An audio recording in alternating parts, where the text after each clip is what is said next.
On a plane transporting prisoners, an extremely dangerous and mysterious man was brought aboard.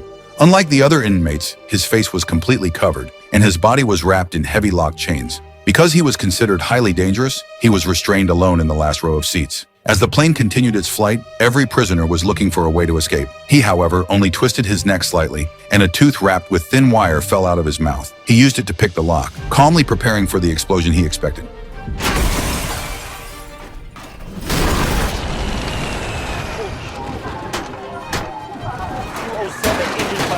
Suddenly, an engine caught fire, and the pilots attempted an emergency landing.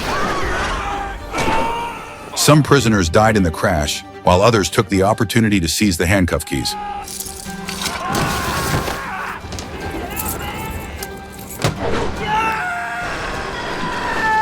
The man freed himself from his restraints as federal marshals rushed toward him.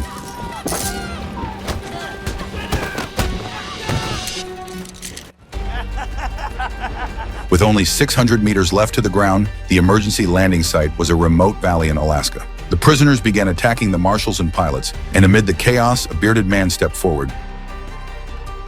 Not long after, the local town sheriff received reports of heavy smoke nearby. To investigate, Sheriff Frank took officers in a helicopter toward the source of the smoke. The site turned out to be the plane's crash landing location. There were several dead marshals on the ground, along with discarded handcuffs. Frank scanned the wreckage and soon spotted a survivor. We got a live one! Ambush. Ambush. As they prepared to load the marshal onto the helicopter, the prisoners suddenly charged toward them. Like zombies, the prisoners attacked the three officers. But after several gunshots, they were forced to retreat. Two officers tried to help the wounded marshal escape, but the prisoners charged again, forcing Frank to fight alone.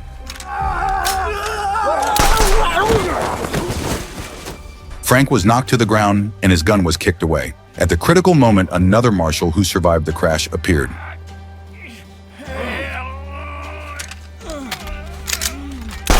The bullets nearly hit Frank because this marshal had already gone blind. Frank supported him and immediately moved toward the helicopter. After the helicopter landed, state police also arrived on the scene. Frank organized everyone, began setting up a command plan, and notified the hospital to activate emergency protocols.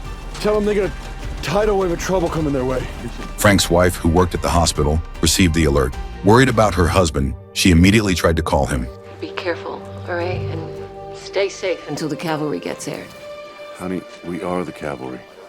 Frank questioned the surviving marshal, who said one prisoner had broken free and sabotaged the plane. Which one? The marshal did not know the man's identity, only that the plane suddenly changed course.